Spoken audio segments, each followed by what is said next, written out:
High বন্ধুরা, how are you? কেমন আছেন সব? ভালো আছেন আশা করি। ভালো আছে, আমিও খুব ভালো আছি। রহিমা ভিলেজ কিচেন চলে এসেছি। আজকে আমি একটা কাশ্মীরি আলুর দম করে দেখাবো, আপনারা দেখতে থাকুন। যেসব বন্ধুরা এখন রহিমাকে সাবস্ক্রাইব করেননি অবশ্যই সাবস্ক্রাইব করে দেবেন, বেল আইকনটা টিপে দেবেন। নতুন ভিডিও ছাড়লে সর্বপ্রথম আপনাদের কাছে চলে যাবে। আসে ফেসবুকের বন্ধুরা, সব যারা ফেসবুকের বন্ধু থেকে দেখছেন সেই বন্ধুরা আমাকে ফলো অবশ্যই করবেন। প্লিজ প্লিজ আমাকে কমেন্ট করে বলবেন। আমি এই কাশ্মীরি আলুটা রান্না করে দেখাচ্ছি, কেমন হয় আপনারা আমাকে বলবেন। দেখুন আমি আলু আলু ছিলে নিয়েছি। দেখুন বন্ধুরা, আলুগুলো আমি কেমন ছিলে নিয়েছি। এর মধ্যে আমি একটু কেটে কেটে দেবো, এর মধ্যে যেন মশলাগুলো ঢুকে যায়। এই যে আমি এইগুলো কুকারে সেদ্ধ করে নেবো। আমি এইটা কাটবো না, এই গোল গোল আলু পুরুষ গোটা থাকবে। আমি কাশ্মীরি আলুর দম করে দেখাবো বন্ধুরা। কেটে নিচ্ছি বন্ধুরা, এর মধ্যে সব মশলাগুলো ঢুকে যাবে বলে, খেতে ভালো লাগবে বলে এইভাবে আমি কেটে নেব। কেটে নিয়ে আমি সিদ্ধ করে নেব। আপনারা দেখুন আমি কেমনভাবে বানাচ্ছি কাশ্মীরি আলুর দম। আর আপনারা কেমন করে বানান অবশ্যই আমাকে কমেন্টে বলবেন। ওরটা আমি বসিয়ে দিলাম। কুকারের মধ্যে 1 কাপ আমি পানি দিয়ে দেবো। পানির মধ্যে একটু নুন হলুদ দিয়ে দেবো। হলুদ দিয়ে দিলাম, নুন দিয়ে দিলাম, দিয়ে একটু নেড়ে নেবো। নেড়ে এই আলুটা আমি ঢেলে দেবো। 2টো সিটি মেরে আমি নামিয়ে নেবো হোক। আর এইগুলো আমি পেস্ট করে আসছি, পেঁয়াজ কাঁচা লঙ্কা টমেটো এগুলো পেস্ট করে নেবো, ভালো লাগবে আলুর দমে দিলে। দেখুন আমার আলুটা সিদ্ধ হয়ে গেছে, কেমন কত দারুণ লাগছে। দেখুন আলুটা সিদ্ধ হয়ে গেছে।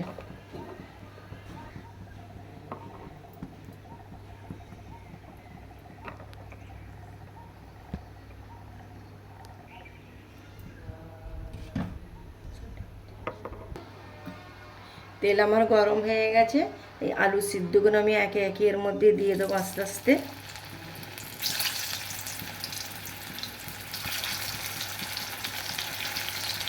আজকে আমি কাশ্মীরি আলুর দম করে দেখাবো, দুর্দান্ত খেতে লাগবে। আমি কেমনভাবে বানাচ্ছি আপনারা দেখুন, পুরো ভিডিওটা দেখবেন, তারপরে আমাকে কমেন্টে জানাবে আপনারা কেমন করে বানান।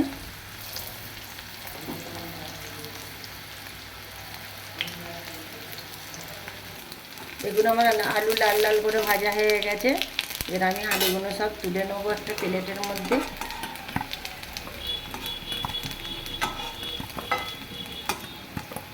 আলু লাল লাল হয়ে গেছে, দেখুন কত সুন্দর লাগছে। আমি এই কড়ার মধ্যে আমি ফোড়ন দিয়ে দেবো। একটা শুকনো লঙ্কা, 1 চামচ আদা রসুনের পেস্ট, হলুদ দিয়ে দেবো। আদা রসুনের পেস্টটা ছেটকাবে না। আদা রসুনের গন্ধটা আমার চলে গেছে। এই পেঁয়াজ টমেটো কাঁচা লঙ্কা যে পেস্টটা আমি করে রেখেছিলাম এটা আমি কড়ার মধ্যে দিয়ে দিলাম। দেখুন টমেটোর পেস্টের গন্ধটা আমার চলে গেছে, কাঁচা গন্ধটা, কত সুন্দর তেল ছেড়ে গেছে। আমি একে একে একটু মশলা আমি দিয়ে দেবো। আমি লঙ্কার গুঁড়ো দিয়ে দিলাম, হলুদ গুঁড়ো আগে, লঙ্কার গুঁড়ো আমি দিয়ে দিলাম, হলুদ গুঁড়ো আমি আগে থাকতে দিয়ে দিয়েছি। এই যে 5 মিশিলি মশলার গুঁড়ো, এইটা দিলে খুব টেস্ট হয়। জিরার গুঁড়ো দেবো, জিরার গুঁড়ো, ধনের গুঁড়ো, কাশ্মীরি লঙ্কার গুঁড়ো দিয়ে হালদারে কষিয়ে নেবো। আমি মশলাটা আমি ভালো করে কষিয়ে নেবো। দেখুন কত সুন্দর মশলাটা লাগছে। দেখুন আদা রসুনের পেস্ট দিয়ে দিলাম, টমেটোর পেঁয়াজের সব পেস্ট করে দিলে ঝোলটা খুব, গ্রেভিটা খুব ঘন হয়। দেখুন কত দারুণ লাগছে। দেখুন কষতে কষতে আমার তেল ছেড়ে দিচ্ছি। এবার আমি এই আলুটা দিয়ে দেবো ওর মধ্যে। আলুটা দিয়ে দিলাম, দিয়ে আমি এদিক ওদিক হালকা করে কষে নেবো। আমার কাশ্মীরি আলুর দম হচ্ছে, হেভি লাগবে। আপনারা ভাতের সাথে পরিবেশন করতে পারেন, রুটি পরোটার সাথেও পরিবেশন করতে পারেন। ঘরোয়া উপকরণ দিয়ে আপনারা একবার ট্রাই করে দেখবেন, হেভি লাগবে খেতে। মশলাটা কষতে করতে এত সেন্ট বেরোচ্ছে, কী বলবো আপনাদেরকে বন্ধু, মানে এখনই আমাকে খেতে ইচ্ছা করছে। দেখুন অসাধারণ সেন্ট লাগছে, আর কত দারুণ লাগছে দেখুন। ঘরোয়া উপকরণ দিয়ে ঝটপট কাশ্মীরি আলুর দম রেডি। আপনারা এইভাবে বানাবেন, অবশ্যই বানাবেন। পুরো ভিডিওটা আমার দেখুন আমি কেমনভাবে বানাচ্ছি, আর আপনারা আমাকে কমেন্টে অবশ্যই জানাবেন আপনারা কেমন করে বানান। দেখুন আমার তেল ছেড়ে দিয়েছে, এবার আমি এতে পানি দিয়ে দেবো।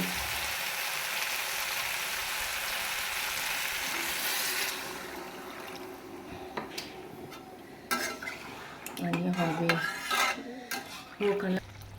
আর কাশ্মীরি আলুর দম রেডি। এবার আমি ধনে কুচি পাতাটা ছড়িয়ে দিলাম। দেখুন এবার আমি পরিবেশন করে আপনাদেরকে দেখাবো। দেখুন আমার কাশ্মীরি আলুর দম রেডি, রহিমা ভিলেজ কিচেনের। এইভাবে আপনারা বানাবেন। পুরো ভিডিওটা দেখার জন্য ধন্যবাদ, অসংখ্য ধন্যবাদ। আপনারা কেমন কাশ্মীরি আলুর দম বানান আমাকে অবশ্যই কমেন্টে জানাবে। আমি নেক্সট ভিডিও নিয়ে ফিরে আসছি। ভালো থাকবেন, সুস্থ থাকবেন, খোদা হাফেজ।